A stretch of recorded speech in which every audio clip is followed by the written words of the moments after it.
Okay guys, welcome to today's class.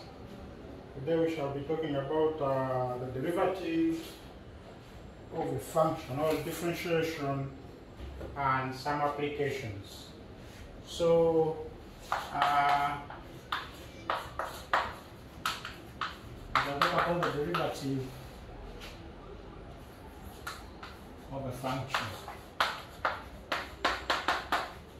All the derivative as a function, and I'll tell you that since we are dealing with differential calculus, this is actually the central concept or the central topic in this class.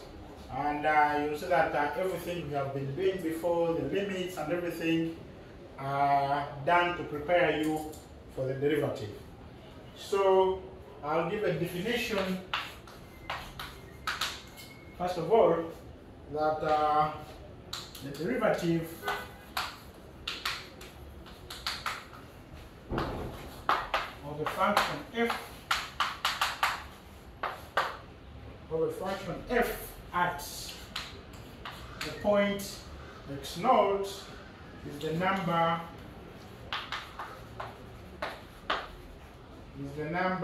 f prime of x naught defined as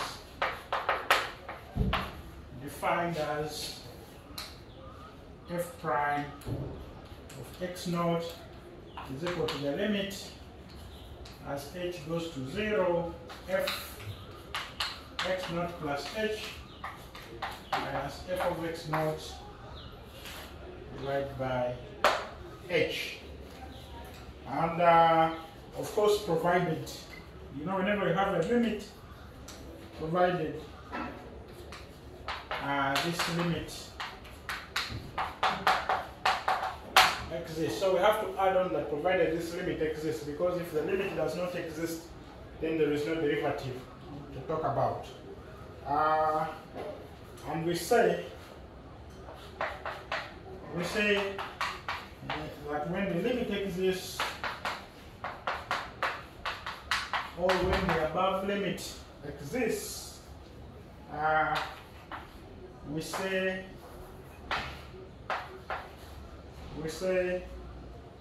that f is differentiable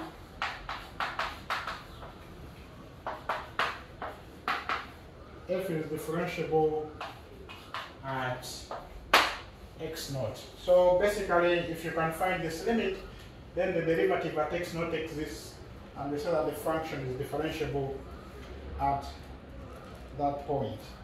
Now, geometrically, what do we mean by this whole thing? We don't have space, so I'll erase this and show you what we mean. We say that let us see what is the geometrical interpretation. What is the geometrical interpretation of the derivative of f?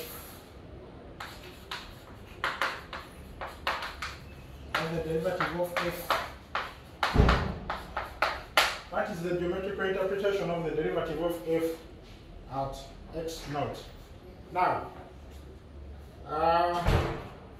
and then we say that the quotient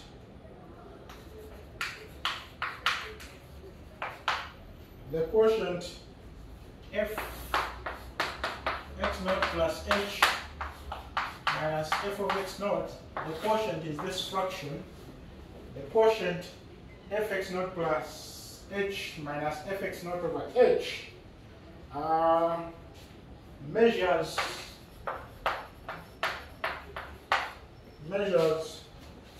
the rate of change.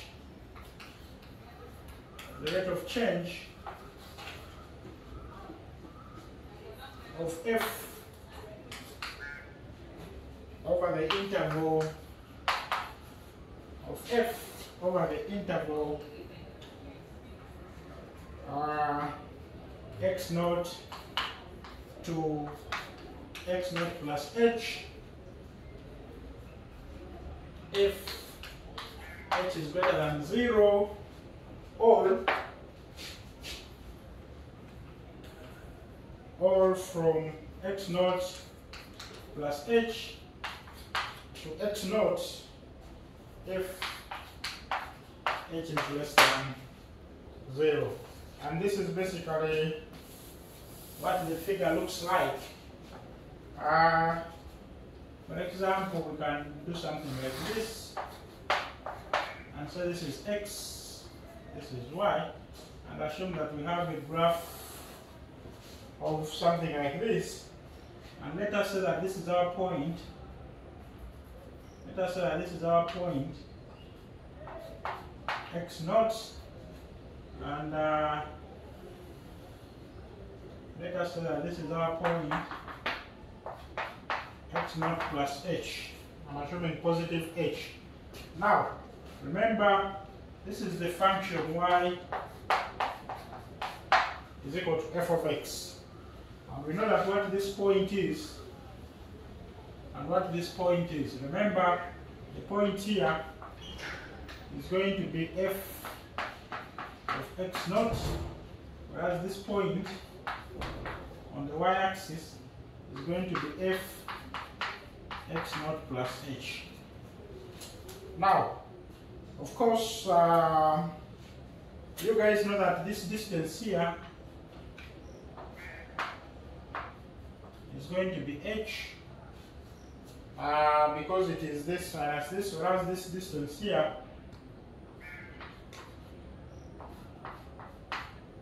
is f x naught plus h minus f of x naught. So you can see that actually this quotient here measures the rate of change of f over this interval over the rate of change of x. In other words, this quotient here can also be written as the delta f divided by delta x. In other words, rate of change in f divided by rate of change in x. And now we can see from here that you have this second line joining these points. There is this point which is x naught fx naught, and then there is this point which is x naught plus h f of x naught plus h. And we say, you can see that as h tends to 0, so if you decrease this h, then the second line will go,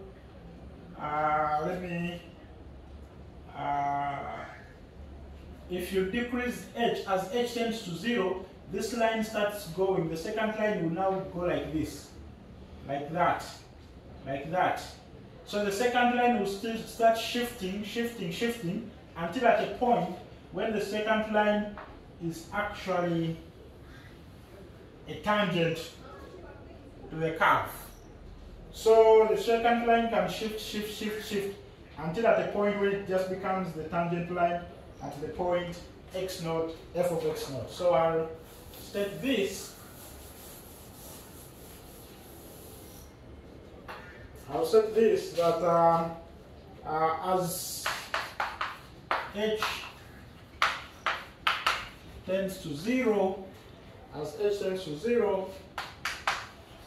the slope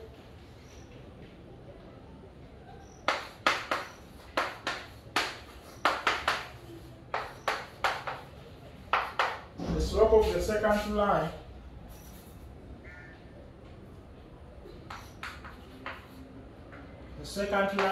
through x naught f of x naught and x naught plus h f x naught plus h. The slope of the second line through these 2 points approaches the slope of the tangent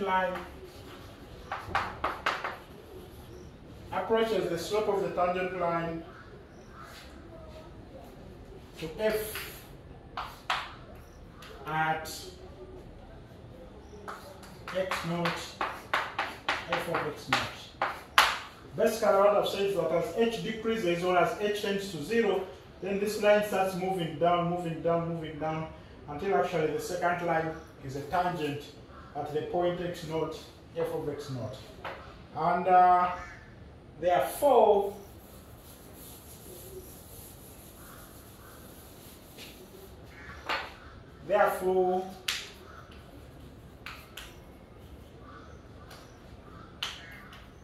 for the derivative f prime of x naught measures the slope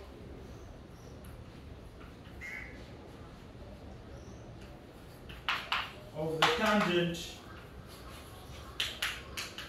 to f at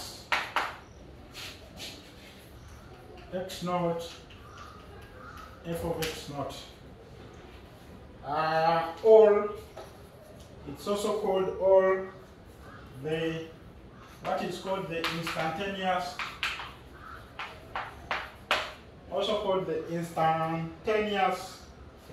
rate of change, or the instantaneous rate of change of f at x naught. It's also called the instantaneous rate of change of x naught at h.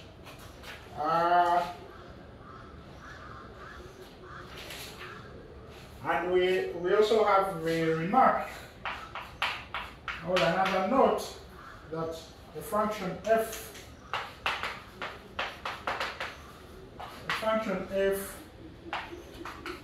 will be differentiable.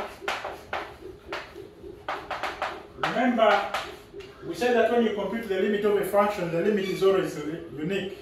So because the derivative is expressed as the limit, so the derivative also has to be unique at a point. And in that case, it means that if we consider the derivative as the slope of a tangent line, then that has to be a unique tangent to the curve. So a function f will be differentiable at a given point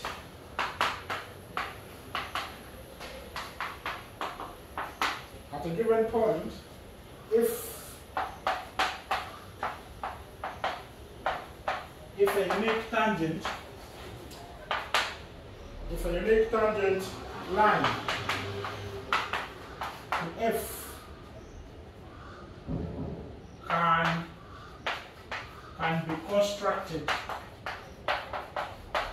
can be constructed at the given point.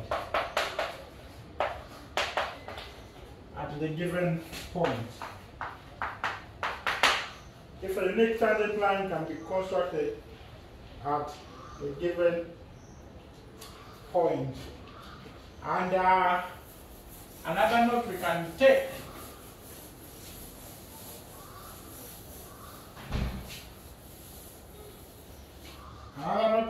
is that, remember, when you consider the limit, you consider both the left-hand limit and the right-hand limit at a point.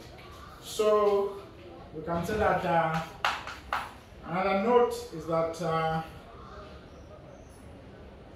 since the values of f on the immediate left and the immediate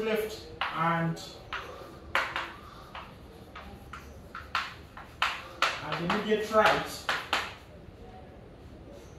of x naught are required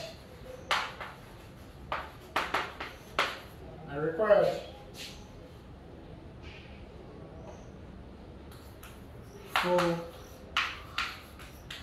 the definition of f prime of x naught, because f prime of x naught is the limit at the point, so you need both the left and right. we shall take the domain of f to be an open set. An open set, because if you make this a closed set, then at the point A and the point B, you cannot be sure if the derivative exists, because you don't know what happens on the after B or before A. All the real line R, and then the function is said to be differentiable or differentiable if it is differentiable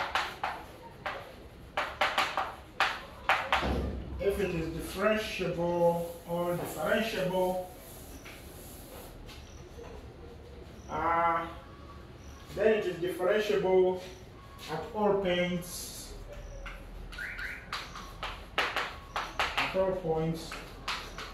of its domain. This is the same with continuity. We say that the function is continuous on an interval if it is continuous at every point in the set, or the function is continuous on a set if it is continuous at every point in the set.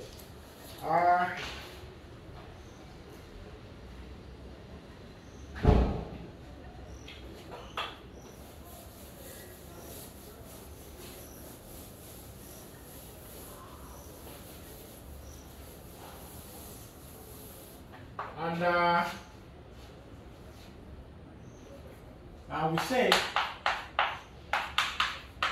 that the definition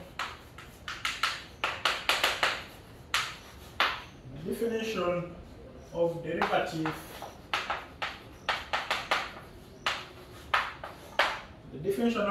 of f at x naught defines a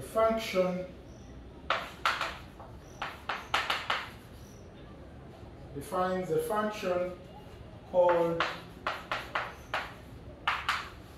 the derivative of f. So the derivative is itself a function denoted by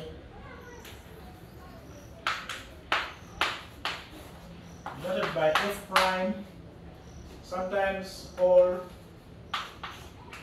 dx of f, or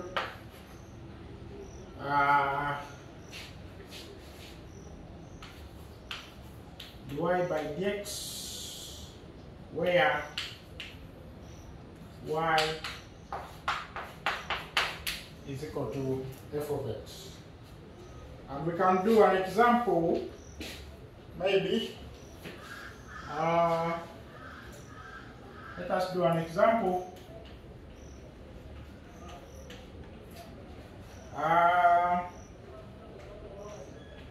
If we let f of x to be equal to mx plus b, this is a line.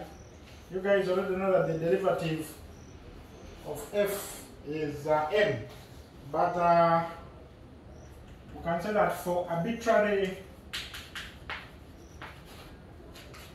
x naught in R, for an arbitrary number x naught in R, f prime of x naught is going to be equal to the limit as h goes to 0, f x naught plus h minus f of x naught divided by h.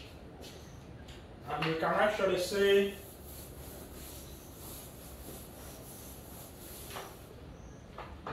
see that this is going to be equal to the limit as h goes to 0. What is f of x naught plus h is going to be m brackets x naught plus h plus b minus fx naught, which is m x naught plus b divided by h, which you can actually write as the limit as h goes to 0, mx naught goes with mx naught, mh plus b, b minus b goes away, so this is going to be mh divided by h. And you will see that this is actually the same as the limit as h goes to 0 of m, and this is going to be equal to m. And we said that since x naught was arbitrary,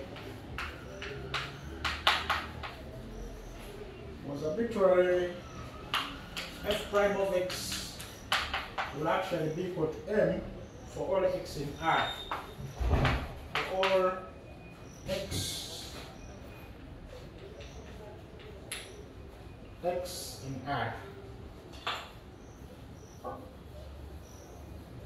That is basically the example we can give. Of course, we can have another example.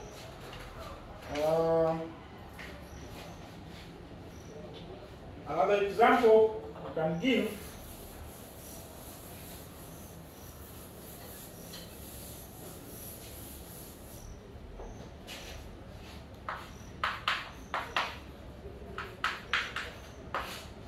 Another example we can give is that let g of x be equal to x, absolute value of x, and is d differentiable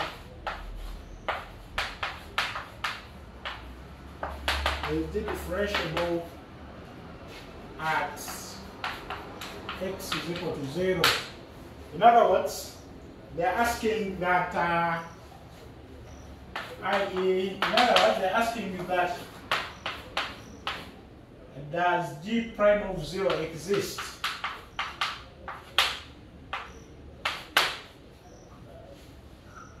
Now, let us say what is g prime of 0? G prime of 0 will be the limit as h goes to 0. Remember, this is going to be g of 0 plus h minus g of 0 over h. And you'll see that this is the same as the limit as h goes to 0.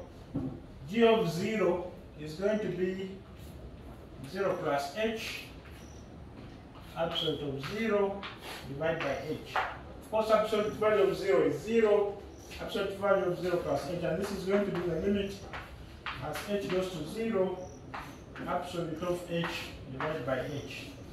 But we all know that this absolute of h, this can actually be written as like this. The limit as h goes to 0, this is h over h for h greater than 0, and then this is going to be the limit of h goes to 0 minus h over h for h less than 0. And you'll see that this limit is actually going to be 1 for h greater than 0, and then minus 1 for h less than 0. That's basically what it is. And because the limit, that means that this limit does not exist. And because the limit does not exist, then the function is also not differentiable at. Thus,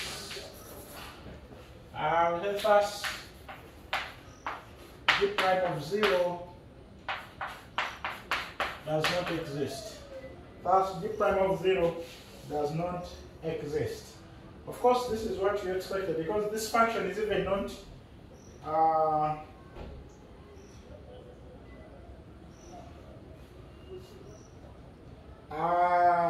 And this limit does not exist, so the function is also not differentiable at that point.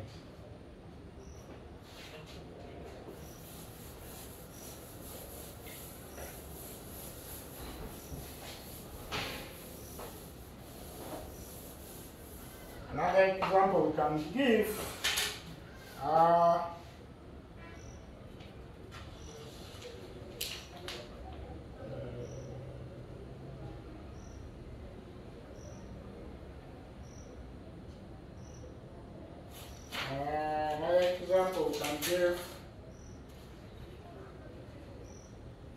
is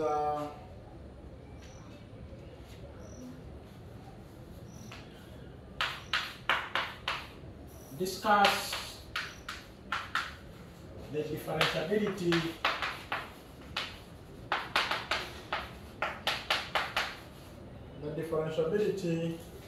of f of x is equal to x absolute value of x on R.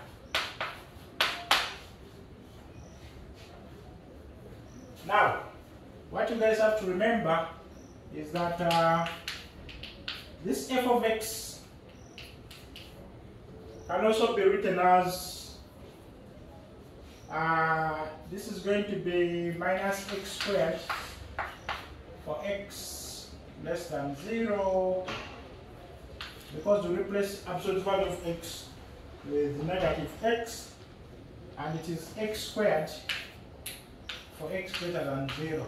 Of course, for x is equal to 0, the function is 0 because it will be 0 times modulus of 0. So,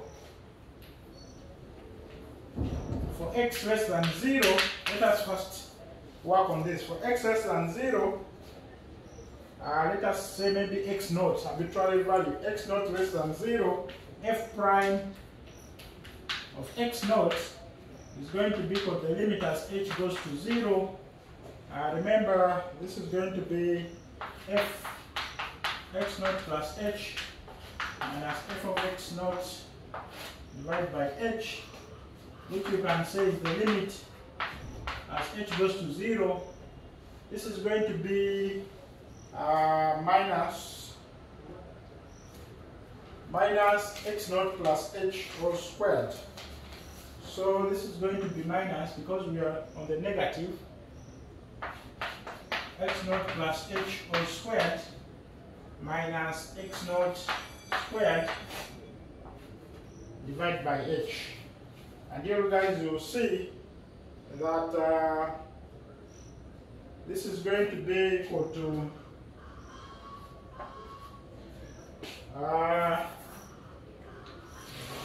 I'll say this is going to be equal to, from here, to be equal to the limit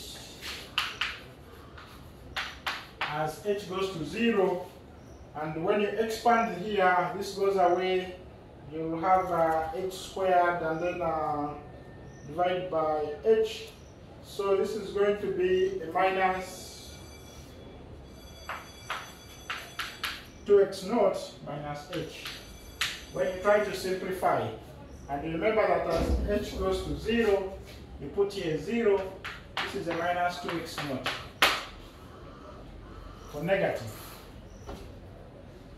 Similarly,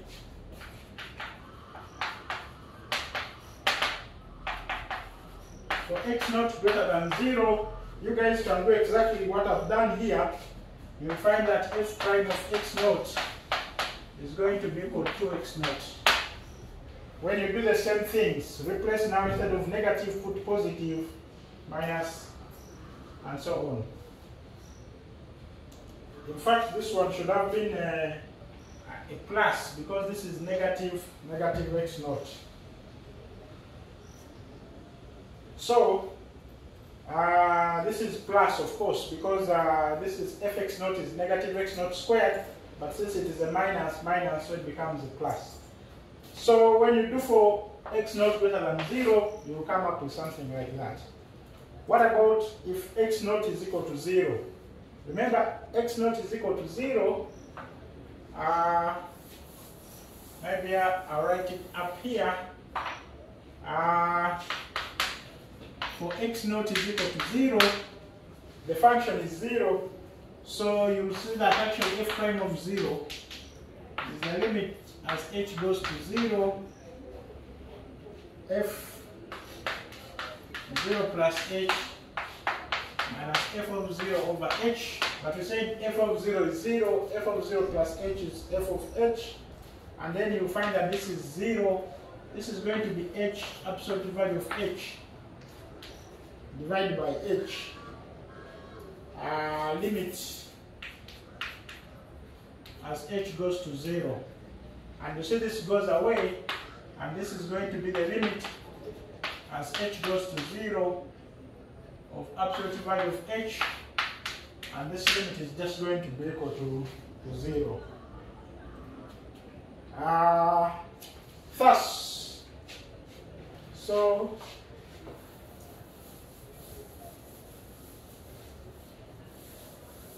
I'll say thus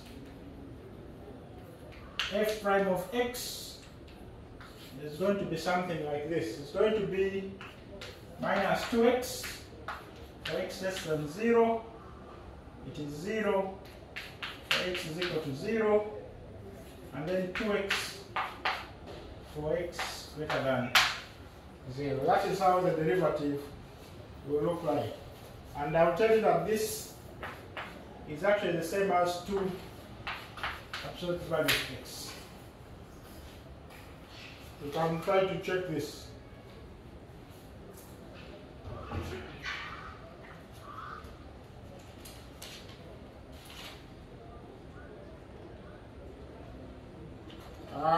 Maybe some exercise, some notes you can make.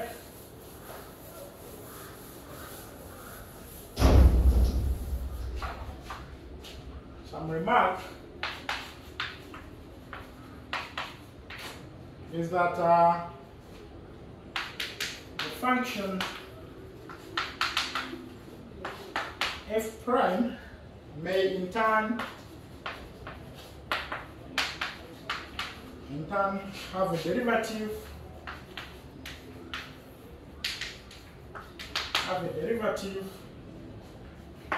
denoted f double prime, and we say that f double prime is called the second derivative of f. Let us, for example, do some exercise. You guys can try this. Is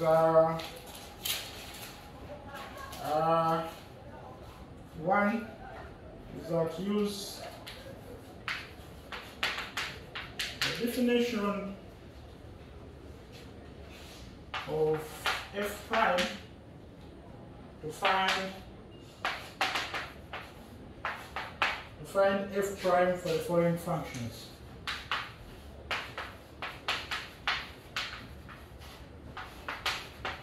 The following functions.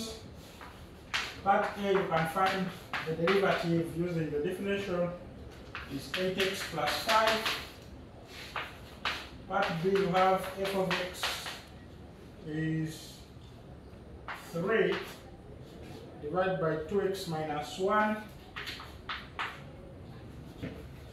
Part C, f of x is equal to the square root of x plus 1, and part D is f of x 1 over x squared.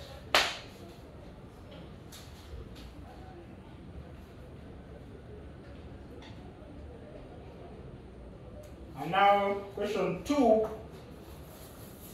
for this exercise. Question 2 is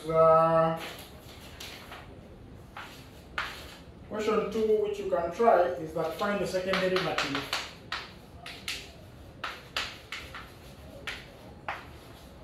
find the second derivative of